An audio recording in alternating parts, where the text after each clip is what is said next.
Gracias por la invitación.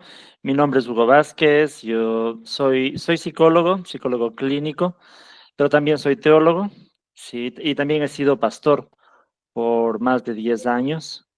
Esa es más o menos mi experiencia. Soy ecuatoriano, soy esposo y padre de un niño de 6 años y me dedico más al ministerio también, pero a mi profesión, a la psicología.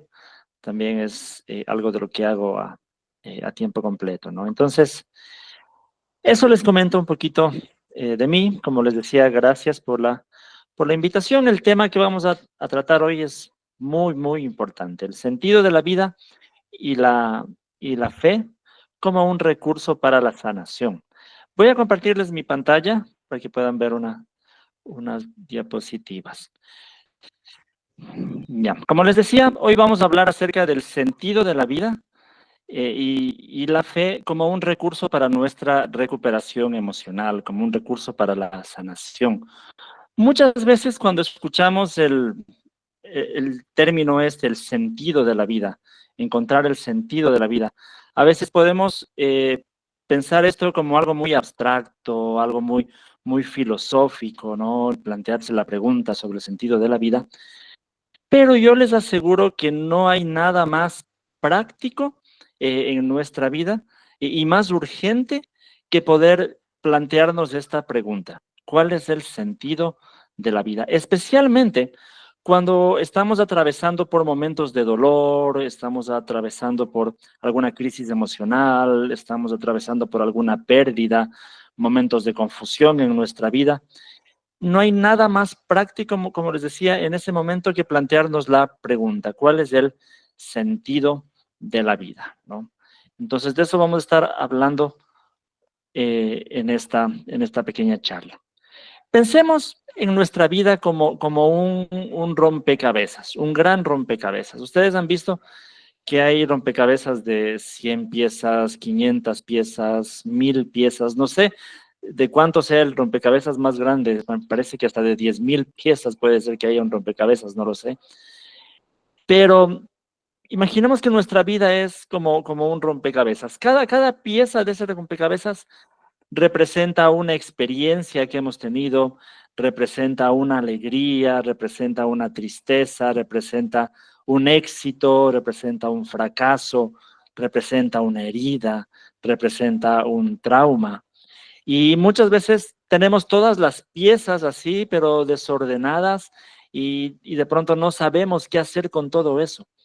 Y nos preguntamos, ¿por qué esta herida que tuve? ¿Por qué esta experiencia que tuve? Eh, y todo está desordenado muchas veces. Cuando nos sentimos así, es como que le perdemos el sentido a la vida. Pero lo que sí debemos estar claros es que cada pieza, si la sabemos cómo poner en su lugar, si sabemos cómo armar el rompecabezas, poco a poco va a ir dando una figura y va a representar algo completo. Y el problema es ese que a veces en nuestra vida no tenemos las instrucciones de nuestro rompecabezas. No sabemos cómo poner cada pieza, cómo armar. Pero de alguna manera Dios sí lo sabe. Él sí puede ver el rompecabezas armado, ¿no es cierto? Y Él sabe por qué cada una de las piezas. Entonces, el encontrarle un sentido a la vida es como entender que hay una guía para ese rompecabezas y que tenemos que ir armando. Y poco a poco, cuando vamos poniendo cada pieza de nuestra vida en su lugar, vamos a ver que todo va dando forma, ¿sí? Pero cuando estamos en esta sensación de tener las piezas sueltas y no sabemos dónde poner cada pieza, esto es un fenómeno que en la psicología se le ha puesto un nombre y es el vacío existencial o una crisis existencial. Hay un psicólogo, un psiquiatra que se llamaba Víctor Frank, que él solía llamar a esto las crisis noógenas, cuando hay una crisis de sentido, cuando no entendemos el por qué y el para qué de cada cosa que va pasando en nuestra vida. Entonces, ese vacío existencial muchas veces podemos estar enfrentando esto, ¿no? En, en la vida, especialmente cuando tenemos una crisis. Entonces, Vivimos actualmente en una era de la distracción. Tenemos más entretenimiento en Internet, más información, más formas de conectarnos con otras personas, más que nunca antes en la historia. Sin embargo, en este tiempo, la ansiedad, la depresión, esta sensación que les digo de este vacío existencial, esta sensación de no tener un sentido, parece más común que antes. Es decir, tenemos más medios de distracción ahora, pero muchas veces más apatía, más aburrimiento, más desilusión. Justo ayer en la noche yo conversaba con mi esposa cómo ahora para ver una película tenemos todas las plataformas de streaming, podemos entrar al internet o YouTube y ver lo que queramos ver. Yo le decía, ¿te acuerdas hace unos años atrás cuando esto no había y teníamos que ir a alquilar una película, a comprar un DVD para poder ver una película? Ahora tenemos todo a la mano, podemos ver lo que queramos, pero a veces ya no teníamos que ver, ya no nos daba ganas de ver nada y con todo en la tele, ¿no? Es porque tenemos más acceso a la distracción, a la diversión, pero no, eso no necesariamente nos está llenando. Por eso les digo, a veces la depresión, ansiedad son más comunes en nuestro tiempo, ¿no? Porque no es lo mismo llenar el tiempo haciendo cosas que llenar nuestra vida de un sentido, ¿sí? Ese es el problema actual. A veces llenamos nuestras agendas, nuestras redes sociales, llenamos nuestros carritos de compra, eh, esperando que en algún momento todo eso vaya dándole un sentido a nuestra vida, pero el vacío vuelve y nos damos cuenta que tantas cosas que tenemos a la mano no están llenando en realidad nuestra vida, ¿no?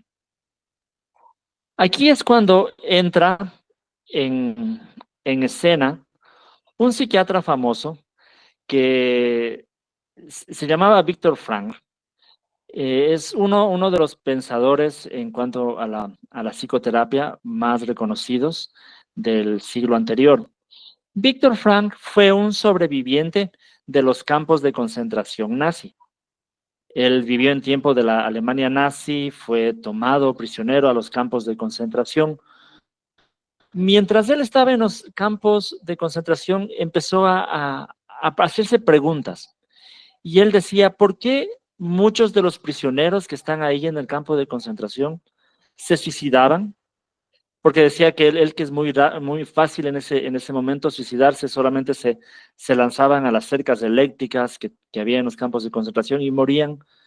Pero muchos otros, en cambio, luchaban y perseveraban en medio de lo dificultoso, lo difícil que era estar en ese campo de concentración. En medio de todo eso, luchaban por salir adelante. Él mismo, dice yo, trataba de encontrarle un propósito para poder seguir luchando y saliendo adelante en medio de, esa, de ese infierno que eran los campos de concentración nazi. Él se da cuenta ahí que aquellos que tienen un porqué para vivir, que tenían un propósito, tenían un plan, un proyecto, algo que querían hacer saliendo del campo de concentración, eran aquellos que tenían la valentía de seguir luchando. Pero aquellos que perdían el sentido, que perdían el propósito, que ya no tenían un para qué, eran los que se suicidaban. Entonces, Víctor Frank desarrolló ahí algo que se conoce como la logoterapia, que literalmente significa la terapia o la sanación a través del sentido, ¿sí? Entonces, la premisa de Víctor Frank ahí fue revolucionaria en su tiempo. Él decía que la principal fuerza motivadora del ser humano no es la búsqueda de placer. Recordemos que en ese tiempo estaba muy conocida la psicología de Sigmund Freud. Por ejemplo, Sigmund Freud hablaba muchas veces de que lo que motiva, o sea, la fuente de motivación para el ser humano era el placer, ¿no? Había otros psicólogos que decían, no, la principal fuente de motivación para el ser humano es el poder, por ejemplo. Pero Víctor Frank lo que dice ahí es radicalmente diferente, y él dice la principal fuerza motivadora del ser humano es la búsqueda de sentido. La búsqueda de sentido. Él decía, eso es lo que motiva a cualquier humano. Y cuando esta búsqueda se frustra, aparece lo que les decía, el vacío existencial. Y tratamos de silenciar ese ruido con trabajo excesivo, con adicciones, con relaciones superficiales, entretenimiento sin fin. Hay muchas personas que están en el celular solo dándole y dándole al scroll, viendo videos porque tratan de llenar con algo de placer. Entonces, Víctor Frank lo que decía, eso sucede cuando perdemos esto, el sentido, cuando se ve frustrado la búsqueda de sentido en nuestra vida.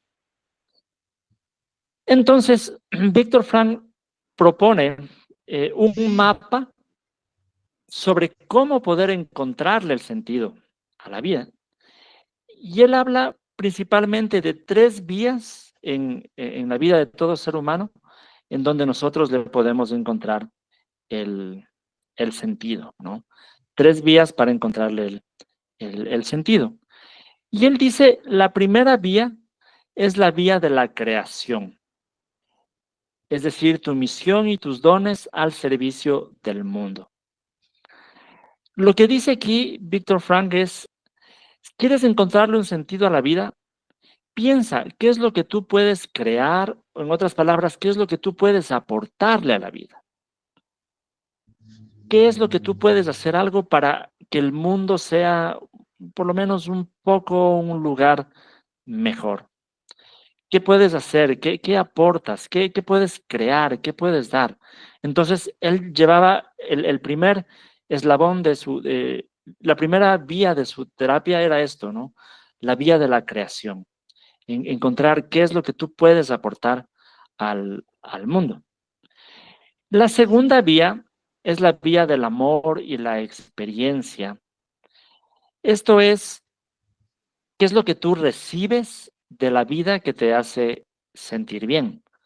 Por lo general, el amor, nuestras relaciones sociales, los seres queridos, son las cosas que experimentamos, que nos dan emociones positivas, lo que nos gusta de la vida, ¿no? Conectar con otras personas o conectar con la naturaleza, conectar con el arte, conectar con cosas de los sentidos que nos hagan sentir bien.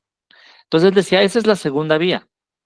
Aparte de lo que yo puedo dar al mundo, pensar también qué es lo que yo recibo del mundo que me da sentido, que me da significado, que me hace sentir bien. Era el segundo punto, aprender a conectar con la vía del amor y la experiencia. Pero el tercer punto, y de alguna manera el más poderoso en el tema de la terapia, de la logoterapia, era la vía del sufrimiento. Es decir, el cómo convertir la tragedia en un triunfo espiritual. Es decir, él partía de la premisa que la actitud que nosotros tomamos frente al sufrimiento puede cambiar radicalmente precisamente el sufrimiento. Es decir, la idea es que el sufrimiento en la vida es inevitable. Y como cristianos nosotros también sabemos que esto es así. La Biblia mismo nos confirma, Jesús mismo lo había mencionado también, ¿no? En el mundo tendrán aflicción.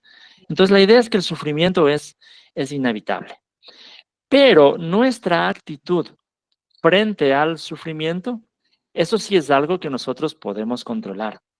Eso sí está en nuestras manos. Es decir, tenemos la libertad de cómo enfrentar, con qué actitud enfrentar el sufrimiento.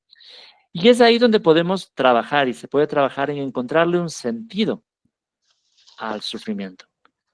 No dejar que el sufrimiento sea en vano, sino de alguna manera encontrarle un propósito, ¿sí? Un propósito. Y esto que estamos hablando de la logoterapia es algo que se trabaja a nivel secular, o sea, como terapeutas se habla esto con cualquier paciente. Pero como cristianos vamos viendo cómo se alinea esto con nuestra fe, con lo que creemos, ¿no? El poder encontrarle un propósito al sufrimiento. Nosotros, incluso la Biblia nos dice claramente que aún en las situaciones difíciles hay algo que Dios puede estar eh, obrando por nosotros, ¿no? Entonces, esto como una muestra de lo que es en sí la logoterapia, la terapia con base en el sentido de la vida. Entonces hablemos de lo que dice la Biblia, o sea, la respuesta del Evangelio. Y vamos a ver que en el Evangelio encontramos un sentido que nos encuentra a nosotros, ¿sí? En esta búsqueda de sentido que Víctor Frank identificó desde la psiquiatría en su caso, em, te deja la pregunta abierta, ¿no? Como que cada persona tiene que construir y trabajar y buscar su propósito. Pero la Biblia nos presenta el sentido de la vida no como algo que nosotros construimos desde cero, que nosotros nos planteamos cuál es el sentido de la vida, sino la Biblia nos presenta como el sentido de la vida algo que nos encuentra a nosotros y que nosotros lo descubrimos cuando nos encontramos con Dios. Solamente al encontrarnos con Dios entendemos que sí hay un sentido objetivo, que no tenemos que fabricarlo, que no tenemos que eso, estarlo descubriendo, sino que ya está ahí. Porque de alguna manera Dios nos ha creado a nosotros con un propósito, con un sentido. Entonces, en la vida cristiana, más bien el sentido nos encuentra a nosotros, ¿no? Esto es muy eh, importante. En el Evangelio de Juan, nosotros sabemos que el capítulo 1, el versículo 1 dice, en el principio ya existía el verbo, y el verbo estaba con Dios, y el verbo era Dios. La palabra en el griego, que en nuestras Biblias se traduce como verbo, es la palabra logos. La palabra logos que se puede traducir como palabra, se puede traducir también como razón, como un principio divino, pero también se puede traducir como sentido. Y eso es porque Víctor Frank usó el término logos para hablar de su logoterapia, la terapia con base en el sentido. Pero aquí lo que está diciendo la Biblia es que desde el principio ya era el logos, o sea, la razón de Dios, el verbo de Dios, que es Jesús el que le da sentido a todas las cosas. Entonces, lo que Juan nos está diciendo ahí es que desde antes de la creación del universo, ya existía el sentido de la vida, que no es un algo, sino es un alguien, es Jesús, ¿no es cierto? Jesús personifica entonces precisamente eso, la razón principal para vivir, el sentido principal para vivir. Entonces, esa verdad lo cambia todo. Reconocemos que no estamos aquí por accidente. Reconocemos que nuestra vida no es, como les decía, si vemos el rompecabezas, nuestra vida no es solo una colección de piezas sueltas que no sabemos por dónde van. Nuestra vida tiene un mapa, que si sabemos cómo armarlo, vamos a ir armando ese rompecabezas y vamos a ver la imagen completa, ¿sí? Entonces, nuestra historia en sí tiene un propósito porque somos creados por Dios.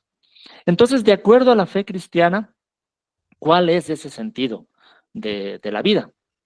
Y eso también es algo que podemos aprender a trabajarlo, porque yo sé que muchos cristianos, muchos hermanos pueden decir, bueno, sí, todo esto es muy bonito, sabemos que Dios nos creó con un propósito, sabemos que Dios nos creó con un sentido, pero ¿cuál es? Igual me sigo sintiendo triste, igual me sigo sintiendo vacío, igual no encuentro ese propósito. Aún como cristianos nos puede pasar, ¿no? Y no es para sentirnos culpables por eso. A veces nos desconectamos también del sentido. Pero por eso podemos hablar aquí de algunos pasos prácticos sobre cómo dentro de la fe cristiana podemos trabajar en este sentido, en este propósito, ¿no? No sé si hay inquietud, alguna pregunta, como les decía, si quieren pueden comentar. Como estamos pocos, pueden abrir su micrófono, hacer un comentario, si lo hubiera, ¿no? Si hubiera alguna inquietud, alguna pregunta. Sí, mi nombre es Patti. ¿Sí se me está escuchando bien? Sí, Allá. ¿Cómo está mi hermana Pati? sí, expresamente es eso.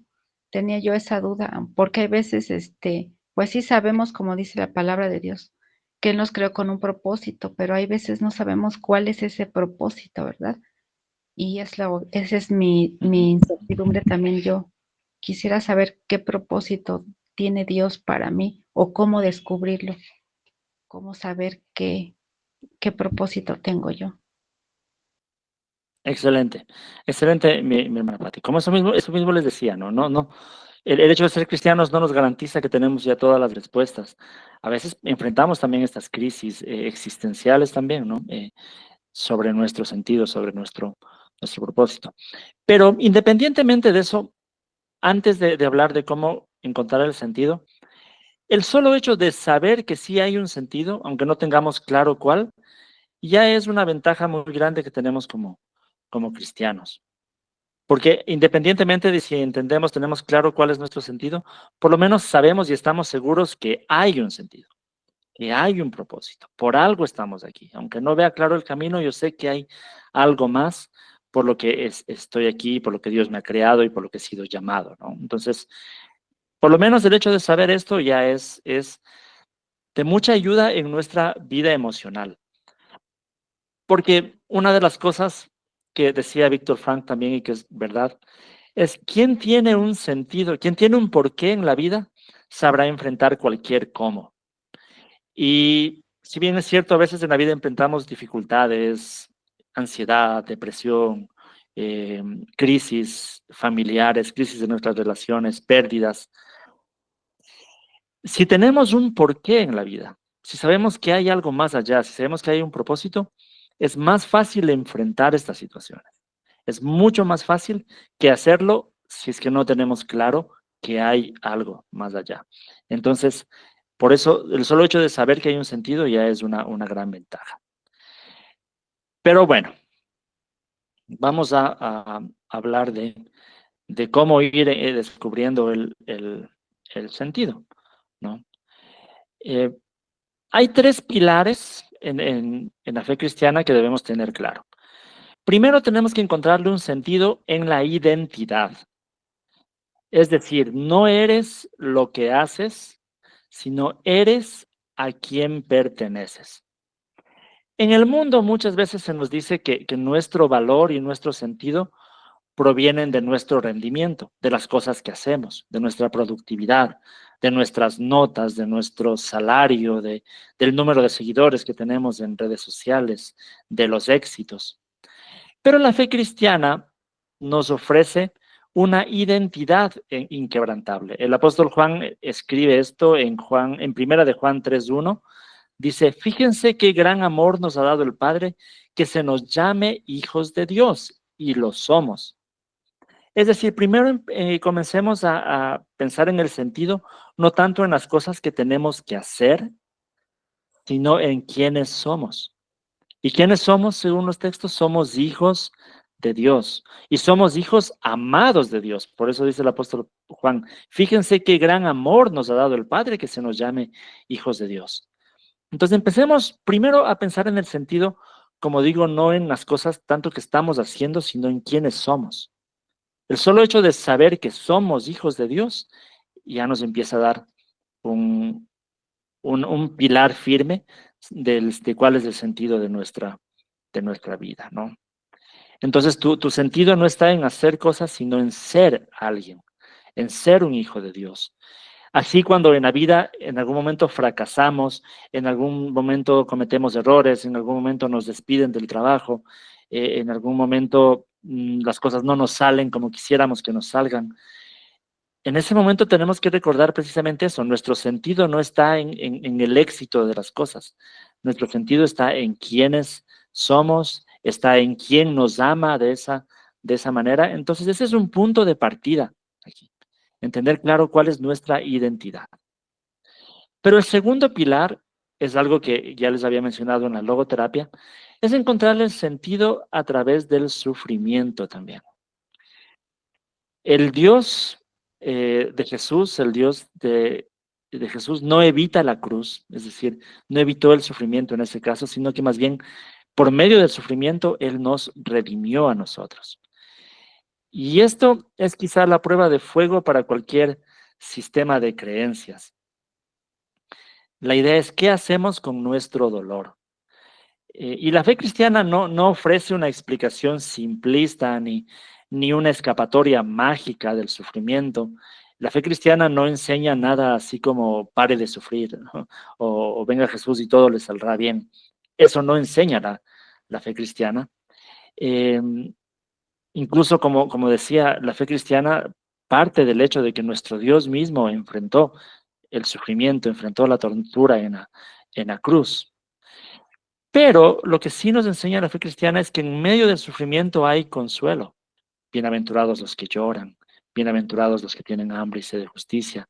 No, hay un Dios que, que nos consuela.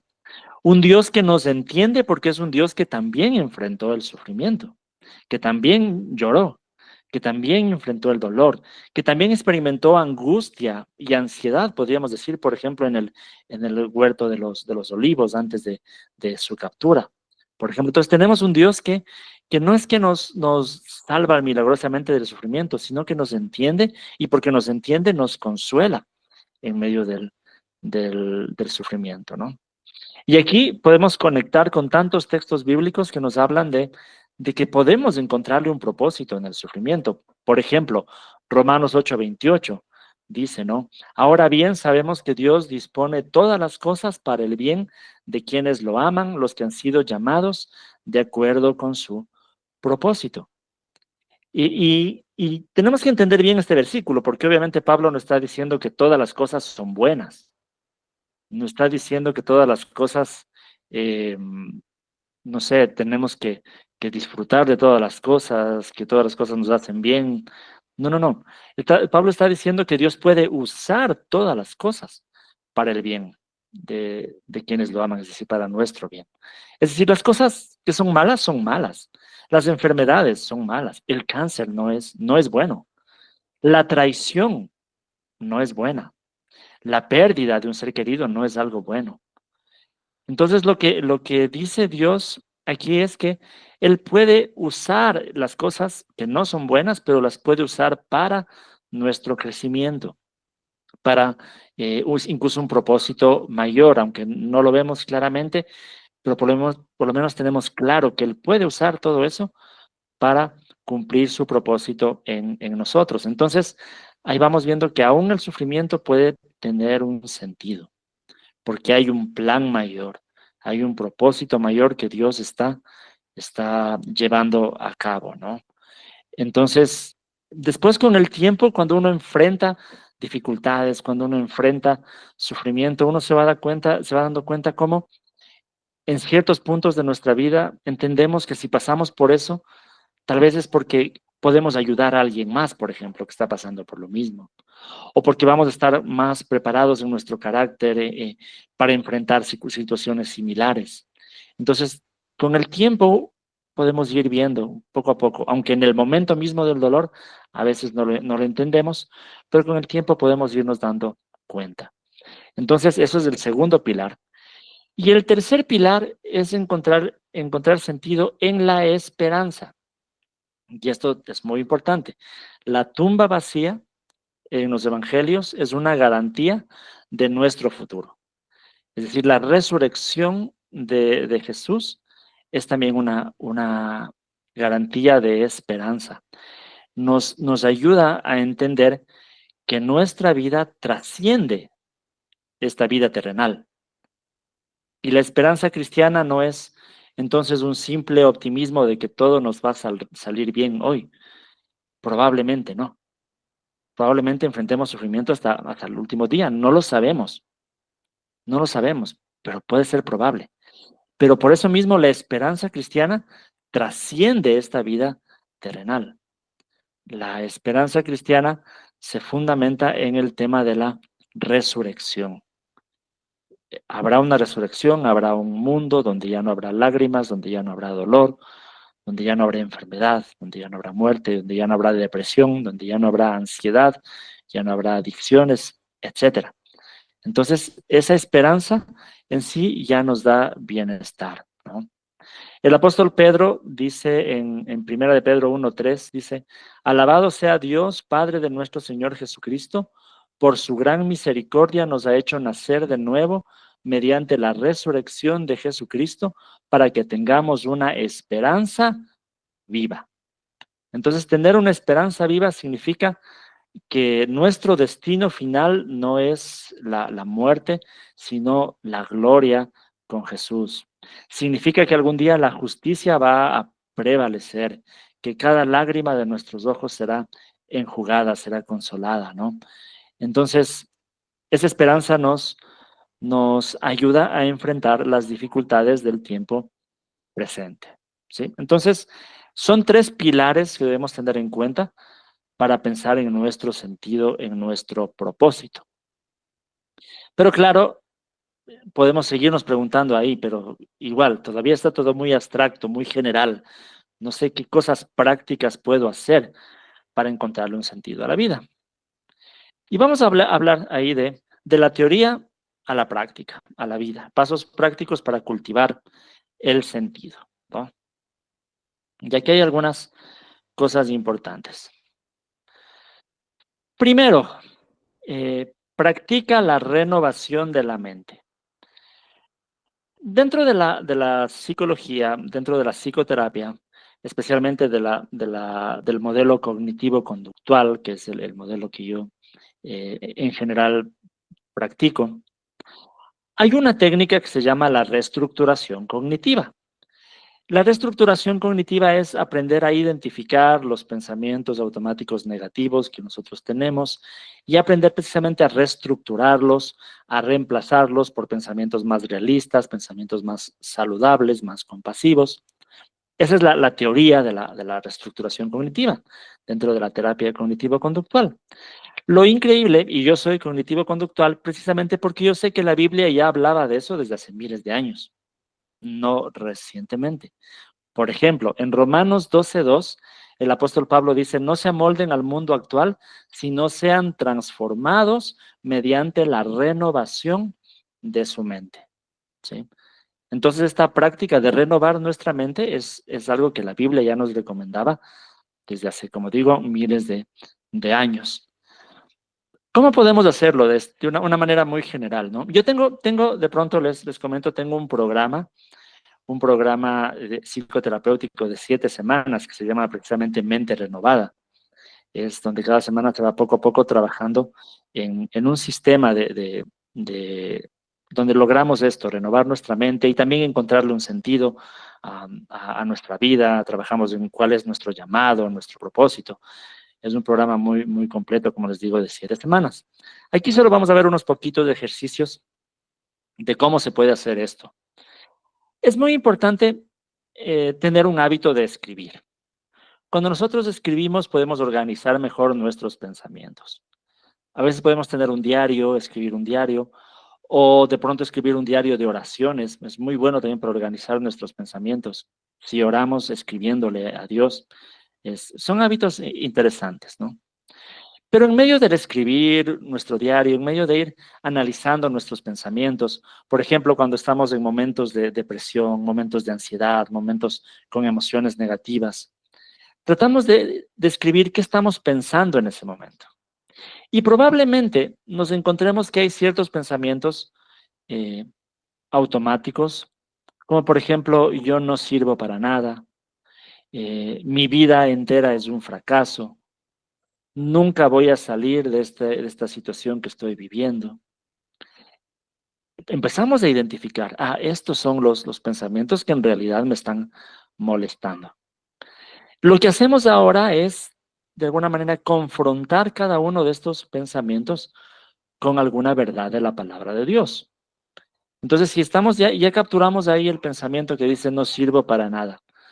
De pronto vamos a la Biblia y resulta que en Efesios 2:10 dice que soy hechura de Dios, creado en Cristo Jesús para buenas obras. Entonces, aunque ese momento no lo crea, aunque ese momento mis emociones estén muy mal, por lo menos yo podría escribir ese versículo al lado de mi pensamiento negativo, como una muestra, un recordatorio de que es mi pensamiento el que está equivocado, no la verdad de Dios. O escribimos el pensamiento que dice, mi vida entera es un fracaso, por ejemplo. Pero al lado escribimos Romanos 8:28, Dios dispone todas las cosas para el bien de quienes lo aman, ¿no? O estamos pensando, nunca voy a salir de esta situación que estoy viviendo, pero lo escribimos al lado el texto de Filipenses 4:13, por ejemplo, todo lo puedo en Cristo que me fortalece.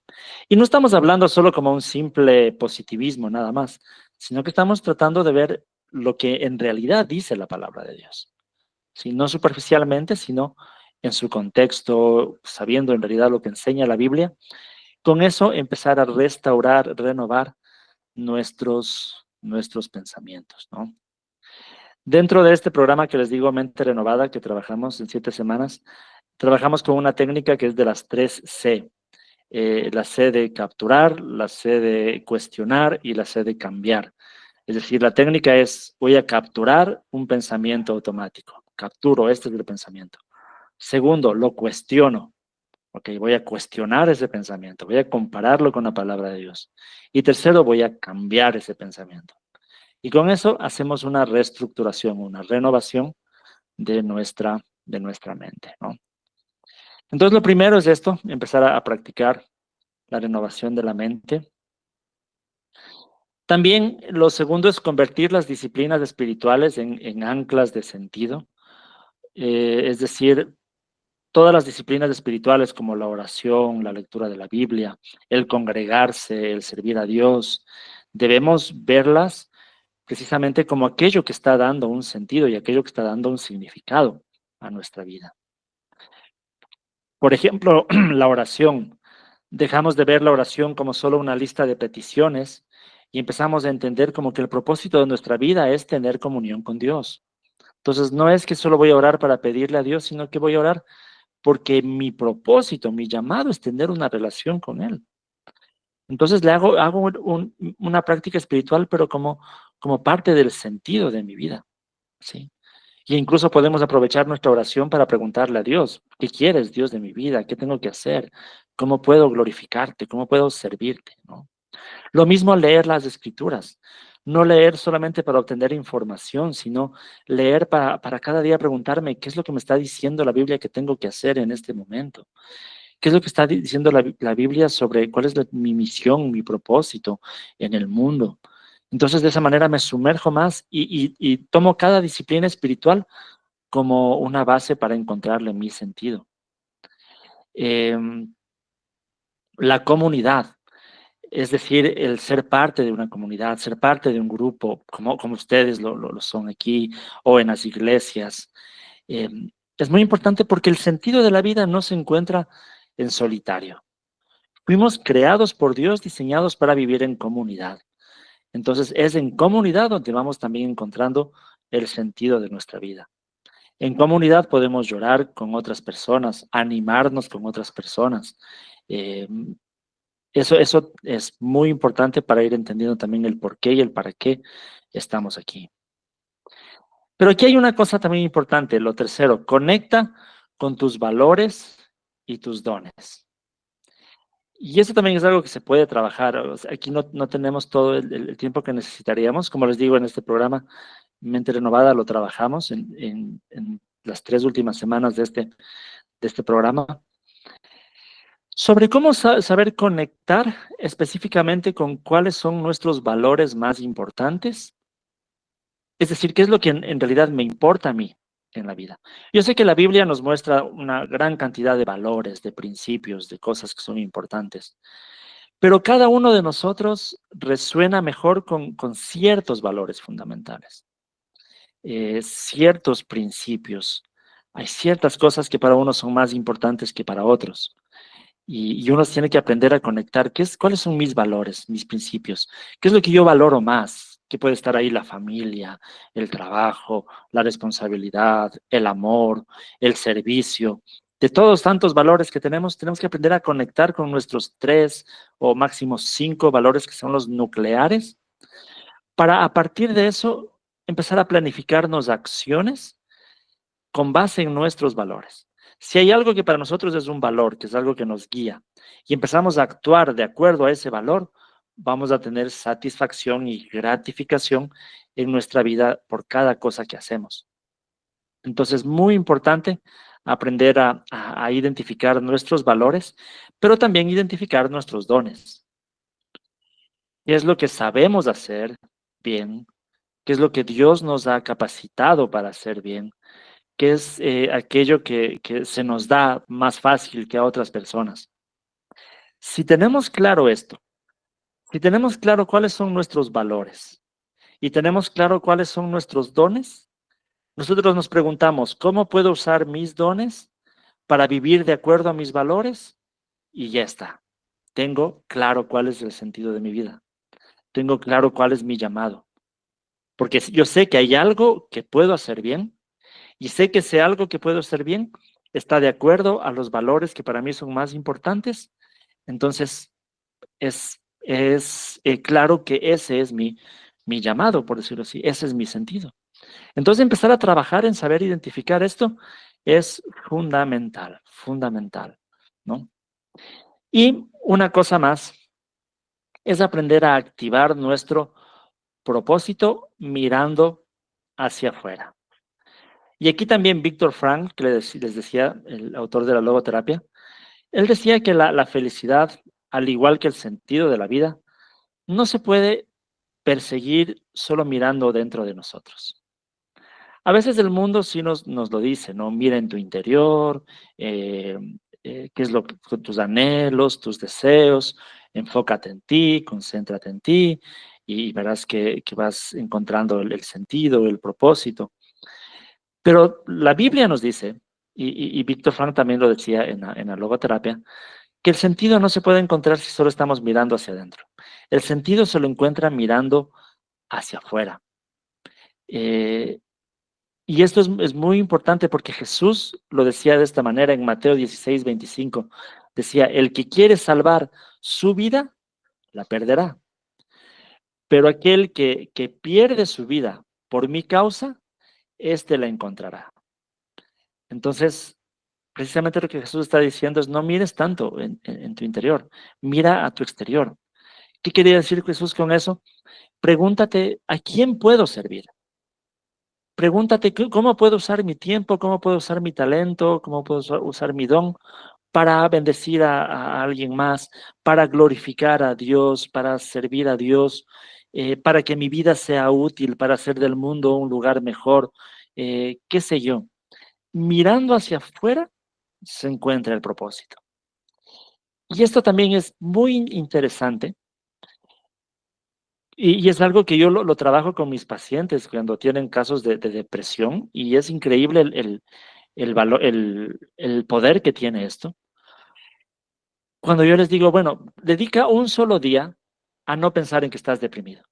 Yo sé que estás deprimido, yo sé que no tienes ganas de hacer nada, yo sé que tu vida no tiene sentido, todo eso lo sé. Simplemente vamos a hacer un experimento. Dedica un día de tu vida a no pensar en ti. Dedica un día a pensar en otros. Dedica un día a pensar qué puedo hacer por alguien más. ¿Quién necesita un favor? ¿A quién puedo servir? ¿Cómo puedo hacer este día un lugar mejor? Y les digo eso, yo sé que no tienes ánimo, no sé que no tienes fuerza, pero un día, dedica un día, como un experimento. Y es increíble el poder que tiene cuando la persona empieza a experimentar la gratificación de haber podido alegrar la vida de alguien. Aunque la persona no esté alegre, esté deprimida, pero empieza a experimentar lo que se siente, el poder ayudar a alguien, le empieza a ayudar también con sus emociones, porque ya no está centrado en sí mismo, empieza a sentirse útil, empieza a sentir que su vida puede bendecir a otros, y eso es un gran antídoto en contra de nuestras emociones negativas. Entonces eso es muy importante. El sentido no lo vamos a encontrar mirando hacia adentro, sino mirando hacia afuera. ¿Sí? Entonces estos son unos pasos prácticos sobre cómo trabajar en esto, trabajar en el sentido de nuestra vida, ¿no? Y bueno, solamente para ir concluyendo, hemos viajado hoy desde el vacío existencial que a veces podemos tener. Hemos visto cómo la logoterapia es una herramienta útil y cómo esto se alinea totalmente con lo que la Biblia nos enseña, que el anhelo más profundo del corazón del ser humano es encontrar un sentido a la vida. Y Cristo nos da un sentido. Cristo responde a esa pregunta. Nos da un sentido que se basa en una identidad. Es decir, no se fundamenta el sentido en lo que nosotros hacemos, sino en lo que nosotros somos. Nos da un sentido que puede redimir nuestro dolor más profundo y nuestro sufrimiento. y nos da un sentido que se fundamenta en una esperanza en el futuro, para después. Entonces, piensa que el rompecabezas de tu vida no es un caos. Tal vez en este momento estás viendo solo piezas sueltas y no sabes cómo unir las piezas, pero recuerda que el artista del rompecabezas es Dios. Y Él sí sabe cómo van las piezas y Él sí sabe que hay un propósito para cada pieza que has vivido en tu vida. Él las hace encajar perfectamente, ¿sí? Entonces, la sanación no siempre significa la ausencia de cicatrices. A veces la sanación más profunda ocurre cuando descubrimos que nuestras cicatrices, bajo la luz de la gracia de Dios, cuentan una historia de redención, ¿sí? Entonces, hasta aquí el contenido de esta charla. Espero que por lo menos dejarles con esta inquietud de que la búsqueda de sentido es fundamental para nuestra salud emocional, para nuestro bienestar mental y para la recuperación, ¿sí? Y la Biblia nos da todas las herramientas que necesitamos para poder lograrlo. Entonces, mis queridos hermanos, no sé si hay alguna inquietud, alguna pregunta de este tema que hemos tratado en esta charla. Wow, muchísimas gracias. Yo la pregunta que tengo es si vamos a ver lo podemos ver este video nuevamente, ¿verdad? La grabación de esta charla ¿Sí? en las redes Sí, sociales. sí, sí. Está bien. Sí, Sí. yo lo voy a subir a mi canal de YouTube, pero también les voy a compartir el enlace. Le compartiría el enlace a Diana, porque yo tengo el contacto de ella, nada más. Entonces ella les ha de compartir el enlace para que puedan descargarse. Pero Está igual lo voy bien. a subir a mi canal de YouTube. Sí, para compartirlo con otras personas ha sido realmente muchísimas gracias. Excelente todo lo que nos ha compartido y muy agradecida. No sé si alguien quiere decirle algo al doctor Hugo. Muchas gracias. Sí, yo también. Igual por pues esta charla, también por esta instrucción.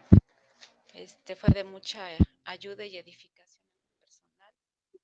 Y pues sí me gustaría también poder seguirlo o verlo si tiene algún canal, porque sí es de mucha bendición y de mucha ayuda, al menos en lo personal. Chévere, gracias, gracias, me alegra bastante. Yo me muevo en dos espacios en redes sociales, tengo mis cuentas como profesionales, me encuentran como psicólogo Hugo Vázquez, en Instagram, en YouTube, estoy como psicólogo Hugo Vázquez, pero tengo otro espacio que se llama Fe y Calma.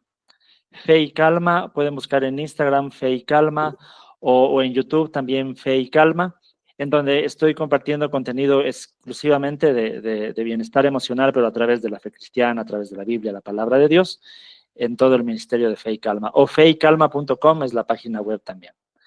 Y estoy a las órdenes para cualquier cosa. Si ustedes quieren conocer más, por ejemplo, del programa que les comentaba de 7 semanas Mente Renovada, pueden escribirme también. O me imagino que Diana tiene algún grupo donde puede compartirles mi número de WhatsApp también. Le voy a decir que lo haga. Sí. Sí, Que me escriban con confianza. Sí, doctor, 7 semanas de recuperación se llama. No, el programa se llama Renovar la Mente. Mejor, Mente Renovada, perdón. Mente Renovada se llama el programa. Pero es un programa de 7 semanas. 7 semanas para encontrar el bienestar emocional. Y usted dijo que lo va a tener a fin de mes, de agosto. No, yo el programa lo tengo es un programa que yo lo tengo subido en internet. Es un curso, como digo, que está ahí en la plataforma de Hotmart, que lo tengo de 7 semanas. Ok. ¿Cuánto es el costo, doctor? El costo del programa son, como les digo, son 7 videos de más de 45 minutos cada uno, con ejercicios, con documentos para descargar. Todo eso está en la plataforma. Solamente $20 es el programa de las 7 semanas. Está bien. Muchísimas gracias. O si desean acompañamiento personalizado, sesiones de terapia, sesiones de consejería, igual también estoy a las órdenes, también podemos agendar. Está bien, doctor. Muchísimas gracias. Muchas gracias por lo que compartió, porque es no solo útil, también creo que confirma de alguna manera lo que venimos charlando en nuestros encuentros de Fresh Hope, de renovar los pensamientos, porque son los pensamientos los que generan nuestras emociones, ¿no? Por lo general pensamos mal cuando nos sentimos mal. Sí. Pero también me quedé pensando en esto de que es tan importante de tener grupos y de abrirnos y de dar a los demás, cuando la sociedad ha tendido a una cuestión individualista y gente que vive sola, tanto joven como adulta o muy mayor, ¿no? Y todo eso no es bueno. Sí. Nos pasa a los que nos jubilamos, que de pronto nos encontramos todo el día en la casa solos. Yo me jubilé hace un año y me costó un montón. Y por otro lado, me quedé pensando en todo lo que compartió con el tema de las iglesias, porque es tan difícil encontrar un grupo de contención en la iglesia. Yo lo encuentro en Fresh Hope, donde hay mucha empatía, pero no lo estoy encontrando en la iglesia, ¿no?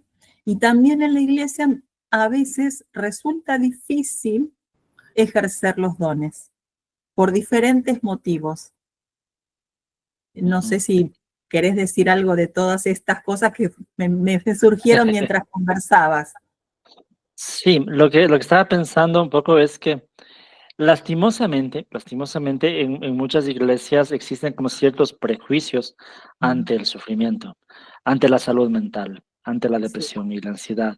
Y se suele dar un mensaje un poco simplista, ¿no? A veces te sientes deprimido, ora, te sientes ansioso, ora, lee más la Biblia. O de pronto tu ansiedad es falta de fe, tu depresión es falta de fe. Entonces es muy difícil que alguien pueda abrirse y buscar en realidad un grupo de apoyo en la iglesia, porque lo único que voy a encontrar es más culpa. Me siento deprimido, me siento con ansiedad, pero busco un grupo de apoyo en la iglesia, pero resulta que Más este grupo de dolor. apoyo lo que hace es me pone más culpabilidad, más peso, entonces mejor no me abro. Y ese sí es una dificultad. Entonces, sí, como decía mi hermana, hay que trabajar en las iglesias con un poquito más de empatía, un poquito más de conocimiento al respecto, de entender que una situación emocional no es algo así tan simple como ora y lee la Biblia. Entender que Dios nos ha dado incluso otras herramientas de gracia, como la comunidad mismo, el apoyo profesional incluso, también es una herramienta que Dios puede usar y de pronto no estamos aprovechando eso en las iglesias. Entonces, muy importante que las iglesias desarrollen también estos espacios un poco más profesionales para apoyar en casos así. Sí, se tiene prejuicio con la salud mental y se tiene prejuicio con los psicólogos y con la consulta al psiquiatra, ni hablar, ¿no? Ya es como si tomar algún tipo de medicación fuese no sé qué cosa, cuando en realidad cuando estás mal del páncreas tomás, y cuando estás mal del hígado tomás, pero bueno, parece que el cerebro no fuera un órgano. Sí, sí, sí, sí.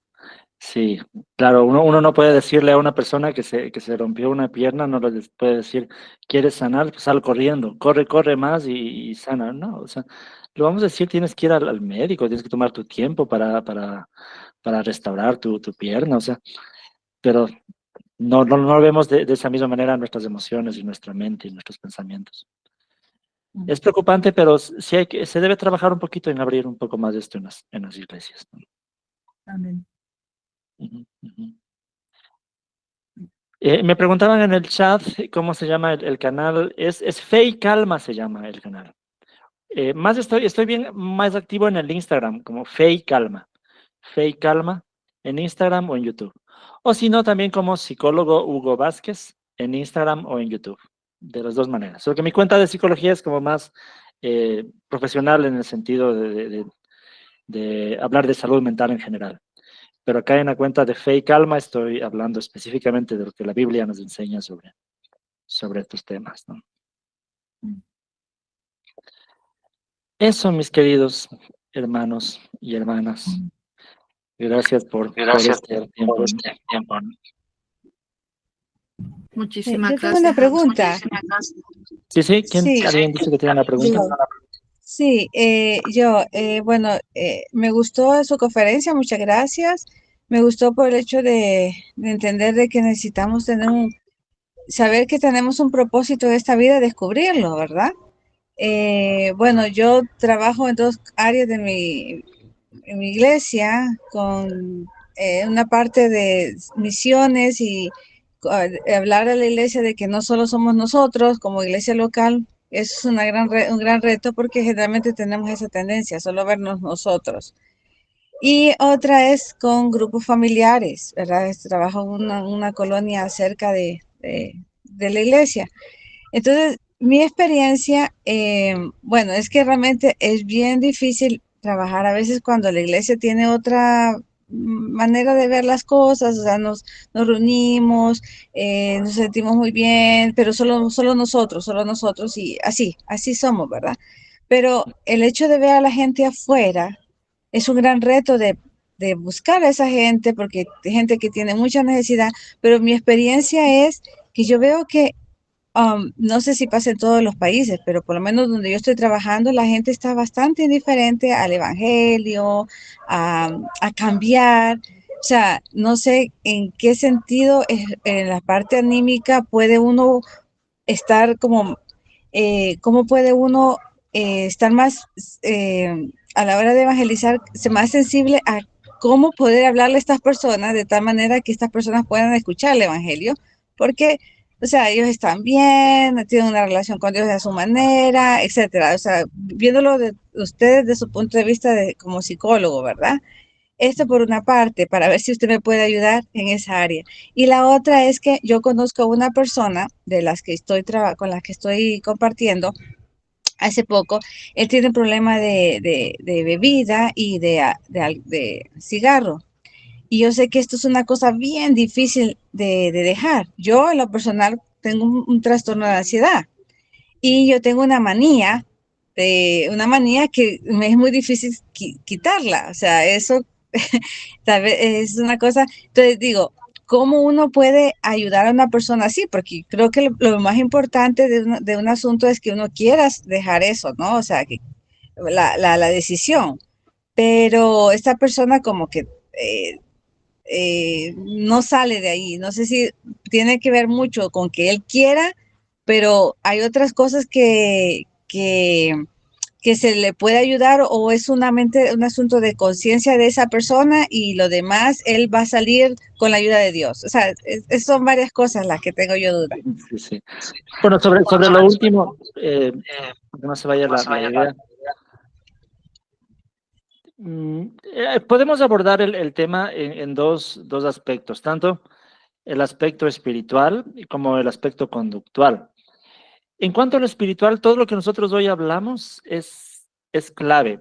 Como usted decía, si la persona no quiere dejar los vicios, no los va a dejar. Entonces, lo primero es trabajar en el por qué que necesita dejar eso. Si la persona no tiene claro el por qué, no lo va a hacer. Entonces hay que trabajar en el sentido, en el propósito. Siempre que hay un propósito, siempre que hay un sentido, se va a encontrar la manera de lograrlo. Pero cuando la persona no tiene clara la convicción por qué debería hacerlo, si solamente a veces el discurso también un poco bien intencionado, pero no resulta bueno cuando solamente se le dice tienes que dejar porque es pecado, tienes que dejar porque te vas a ir al infierno, tienes que dejar.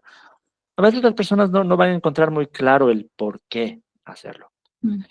Pero si encuentran que hay algo más, algo superior, porque tienes una familia que te ama, porque tienes un Dios que te ama, porque Dios quiere que seas una mejor persona, trabajar en un sentido más trascendental el propósito, por un lado, eso es fundamental. Ayudarle a que encuentre el porqué, la razón. Ahora, una vez que tiene la razón, pues no es fácil tampoco, porque es como a veces luchar con años y años de un hábito que dejarlo de un día para el otro no se puede. Dios puede hacer milagros, de hecho, y de hecho lo ha hecho, pero no en todos los casos funciona de la misma manera. De pronto Dios utiliza otros procesos también. Y ahí lo que se le debe ayudar a la persona es en un trabajo conductual.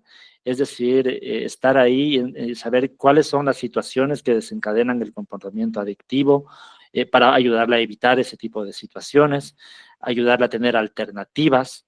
Es decir, qué es lo que él, qué recompensa está teniendo por el comportamiento adictivo. Tal vez se está sintiendo mejor, está tratando de olvidar, entre comillas, de algún dolor o lo que sea. Entonces, ¿qué es lo que está obteniendo con eso?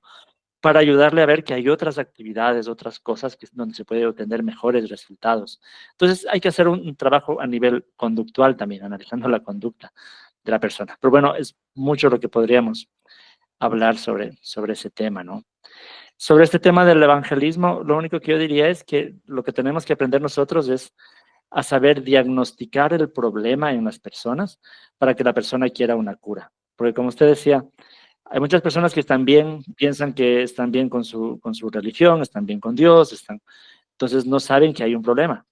Y si alguien no sabe que hay un problema, no va a aceptar ninguna cura. Si yo voy al médico y el médico me dice, vea, usted tiene esta enfermedad, sí, entonces, doctor, deme la medicina. Pero si el médico me dice, usted está bien, pero con todo le mando esta medicina, ¿para qué me tomo si estoy bien? Cuando predicamos el evangelio es lo mismo. Si la gente piensa que está bien, ¿para qué hace falta el evangelio? Entonces un poquito hay que diagnosticar también el problema, no estás tan bien. El pecado está causando este tipo de problemas también en tu relación con Dios. Por algo necesitas el evangelio. Algunas ideas nomás, mis hermanas. Gracias, muy amable.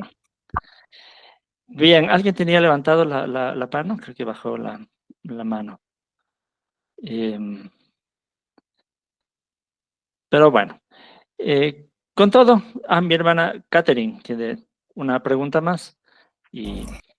Sí, buenas noches.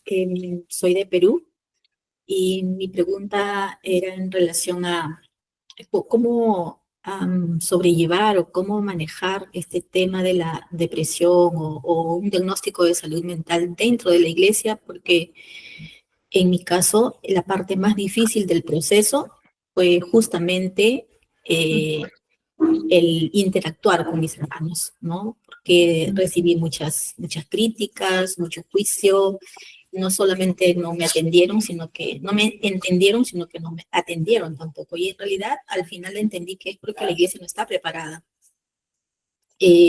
A pesar de ello,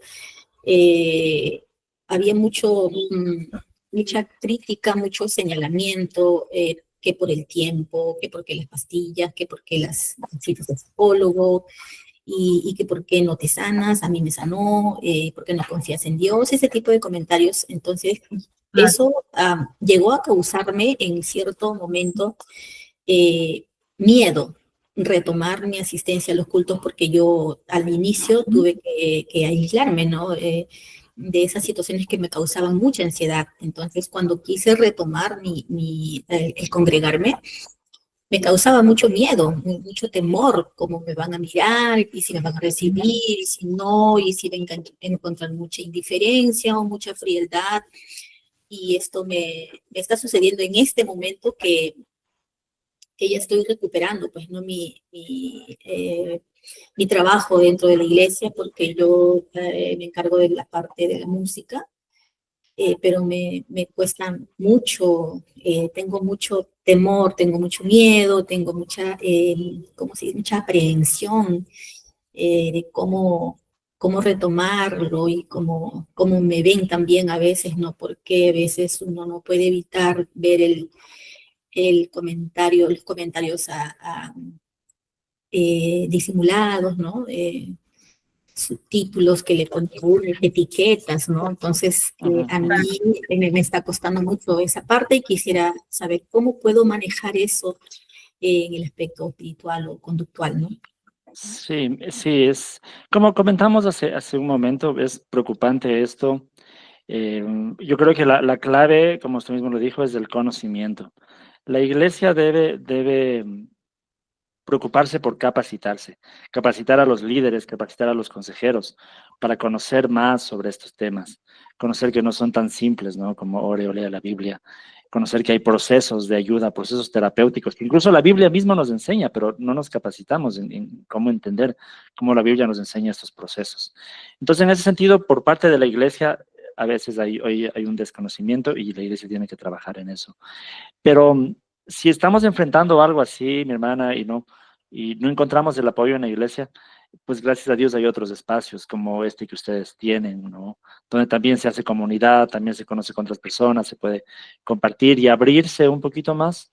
Esto no implica alejarse de la iglesia, pero sí implica buscar también otro espacio aparte de la iglesia, ¿no? Entonces, se puede trabajar, entender que hay personas con quien uno se puede abrir y con quien no, porque la mente está un poquito más cerrada, entonces no hay necesidad de abrirse con todo el mundo. Uno tiene que abrirse con las personas que uno sabe que le van a entender y comprender en ese caso. Mis hermanos, yo sé que son muchos puntos, temas que se puede seguir hablando mucho. Les dejé en los mensajes un número de WhatsApp, es mi número de WhatsApp, si de pronto algún rato quieren escribirme y conversar un poquito más, porque justo yo en 5 minutos tengo también que seguir atendiendo, tengo unos pacientitos, entonces tengo que despedirme. Pero ahí estoy a las órdenes en mis redes sociales, aquí en mi WhatsApp, y cualquier cosa podemos seguir conversando. Gracias, doctor.